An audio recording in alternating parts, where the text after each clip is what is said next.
जंगली जानवरों को लोगों पर हमला करते तो देखा होगा, लेकिन हमारी आज की कहानी में इसका एकदम उल्टा है। कहानी की शुरुआत होती है एक जू से, जहाँ कुछ शिकारियों ने घुसकर एक शेर का बच्चा चुरा लिया। उस बच्चे को पिंजरे में कैद करके एक हवाई जहाज में ले जाया जा रहा था। इसके बाद हम एक 25 साल की लड़की एल्मा को देखते हैं, जो पियानिस्ट बनना चाहती है। उसे जानवर भी बहुत पसंद थे। एक दिन वो एक आइलैंड पर घूमने जा रही थी। असल में ये आइलैंड उसके दादा का था। उसके दादा ने उसे कई साल पहले गोद लिया था और अब उनकी मौत के बाद ये आइलैंड एल्मा को विरासत में मिला है। आइलैंड पर अंकल जो ने उसका स्वागत किया। वहाँ पर एक बहुत सुंदर सा घर था। उसने फैसला किया कि वो आज की रात इसी आइलैंड पर गुजारेगी। रात के समय अपने दादा की वीडियोस देखकर एल्मा का दिल भर आया। एक वीडियो में उसके दादा ने बताया कि स्नो नाम की एक मादा भेड़िया कुछ साल पहले न जाने कहां से इस आइलैंड पर आ गई थी और समय के साथ उन दोनों में गहरी दोस्ती हो गई। दादा ने एल्मा से कहा कि वो भी स्नो को ढूंढकर उससे दोस्ती कर ले। उस रात शेर के बच्चे वाला प्लेन बेहद खराब मौसम की वजह से उसी आइलैंड पर क्रैश हो गया। क्रैश की आवाज सुनकर एल्मा डर गई और उसने बाहर जाकर देखा, लेकिन वो आइलैंड बहुत बड़ा था तो उसे कुछ नहीं मिला।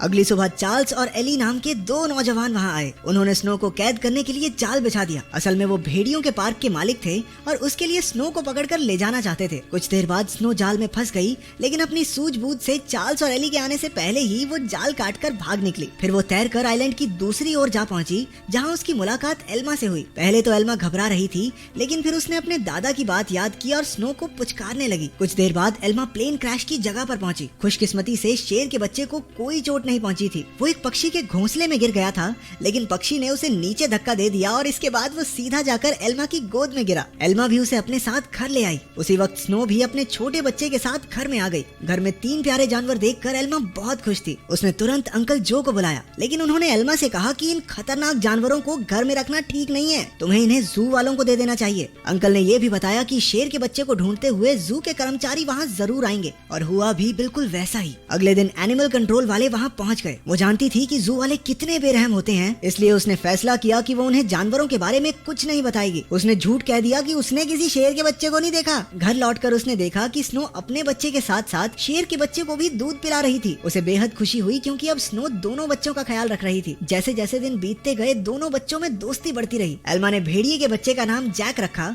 और शेर के बच्चे का नाम ड्रीमर। उधर अंकल जो को चिंता थी कि ये जंगली जानवर एल्मा को कोई नुकसान न पहुंचा दे, लेकिन इसी तरह कुछ महीने गुजर गए और अब दोनों बच्चे थोड़े बड़े हो चुके थे। एल्मा उन्हें आइलैंड पर घुमाने ले जाती और अपने दादा की मनपसंद जगह पर उनके साथ खेलती भी थी। बदकिस्मती से एक दिन जब एल्मा पियानो के एक ऑडिशन के लिए गई थी, तो पीछे से वो भेड़िए के पार्क वाले आइलैंड पर घुस गए। इस बार वो स्नो को कैद करके अपने साथ ले ही गए। उधर एल्मा का सिलेक्शन भी हो गया और वो बेहद खुश थी, लेकिन जब वो घर लौटी तो उसके होश उड़ गए। उसके घर का सारा सामान बिखरा हुआ था, क्योंकि दोनों बच्चे भूख की वजह से परेशान हो गए थे। एल्मा ने स्नो को ढूंढने के लिए पूरा आइलैंड छान मारा, लेकिन स्नो तो वहाँ थी ही नहीं। अब उसे ही बच्चों का पेट भरना था, इसलिए उसे ना चाहते हुए भी अपनी पियानिस्ट की नौकरी छोड़नी पड़ी। एक दिन अंकल जो फिर से वहाँ आए और खूंखार जानवरों को अब तक वहाँ देखकर गुस्से से भर गए। उसने एल्मा से उसी वक्त जानवरों को जू में भेजने को कहा, लेकिन एल्मा ने उन्हें समझाया कि उसके दादा की यही इच्छा थी कि वो जानवरों के साथ रहे, और फिर जू में न जाने इन मासूमों पर कितने अत्याचार होंगे। आखिरकार अंकल जो भी मान गए और एल्मा को गले से लगा लिया। अब उनका सारा समय जानवरों को खाना खिलाने और उनका पूरा ध्यान रखने में जाता था। एल्मा को जैक और ड्रीमर से बहुत प्यार था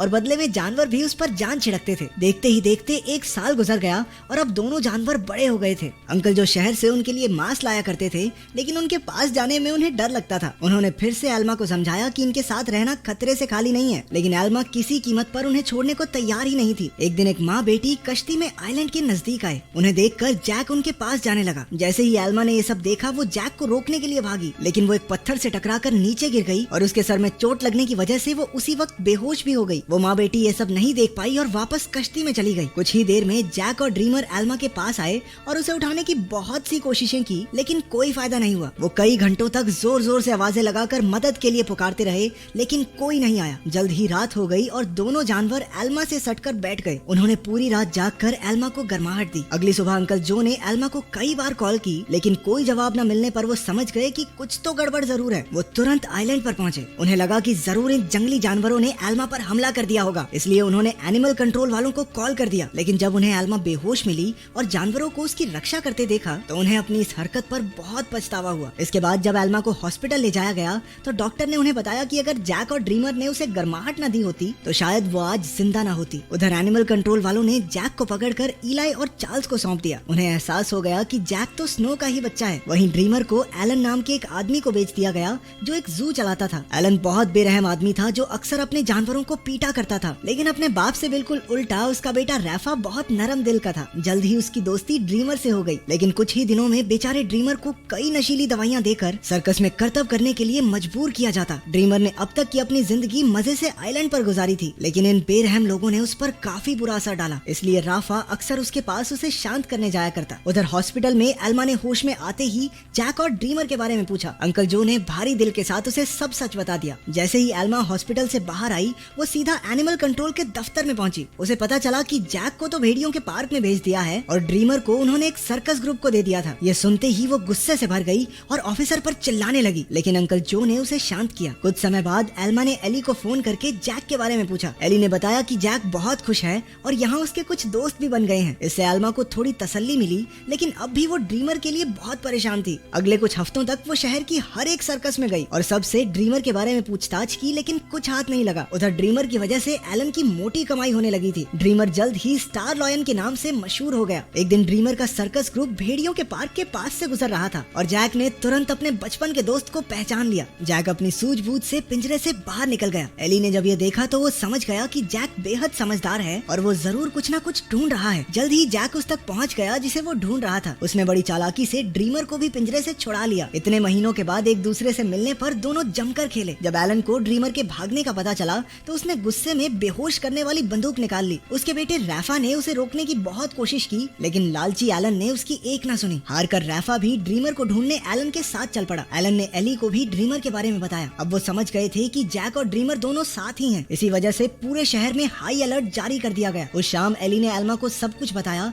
और कहा कि एनिमल कंट्रोल वाले दोनों जानवरों के पीछे पड़े हैं। ये सुनकर एल्मा घबरा गई, लेकिन एली ने बताया कि उन्होंने जैक के शरीर में एक ट्रैकर फिट किया था। जैक और ड्रीमर की आखिरी लोकेशन एक जंगल के आसपास थी। अब एल्मा और एली ने मिलकर जानवरों को ढूंढने का फैसला किया। उधर दोनों जानवर शहर में खुलेआम घूम रहे थे, इसलिए पुलिस ने शूट एट साइट के ऑर्डर्स दे दिए। बाद में दोनों जानवर फिर से जंगल में पहुंच गए, जहां एलन और रफा ने उन्हें देख लिया। लालची एलन ने ड्रीमर पर अपनी ट्रैंकुलाइजर गन से हमला कर दिया, लेकिन उसी वक्त जैक बीच में आ गया और अपने दोस्त के बदले खुद गोली का शिकार हो गया। बेचारा जैक तो उसी वक्त बेहोश हो गया, जबकि ड्रीमर को वहां से भागने का मौका मिल गया। उसके भाग जाने के बाद रफा ने तुरंत जैक का ट्रैकर हटाकर उसे एक दवाई दे दी, जिससे बेहोशी की गोली का असर खत्म हो जाए। कुछ देर बाद बाप बेटा एक बार में पहुंचे और एली और एल्मा भी एक ट्रैकर के जरिए उन तक पहुंच गए। एलन ने उनसे कहा कि उसके पास कोई ट्रैकर वगैरह नहीं है और उन्हें बाहर भेज दिया, लेकिन समझदार रैफा ने बाथरूम का बहाना बनाकर एली और एल्मा को सब सच बता दिया। वो उन्हें जंगल में ले गया, जहां आखिरकार उन्हें ड्रीमर मिल गया। इसके बाद ड्रीमर उन्हें एक झोपड़ी में ले गया, जहां जैक आराम कर रहा था। खुशकिस्मती से उसे सही टाइम पर होश आ गया था, लेकिन तभी उन्हें पुलिस के आने का शक हुआ तो एल्मा ने दोनों जानवरों को खुफिया रास्ते से भगा दिया। अब आइलैंड तक पहुंचने के लिए उन्हें सिर्फ एक नदी पार करनी थी। पुलिस से बचने का एक यही रास्ता था,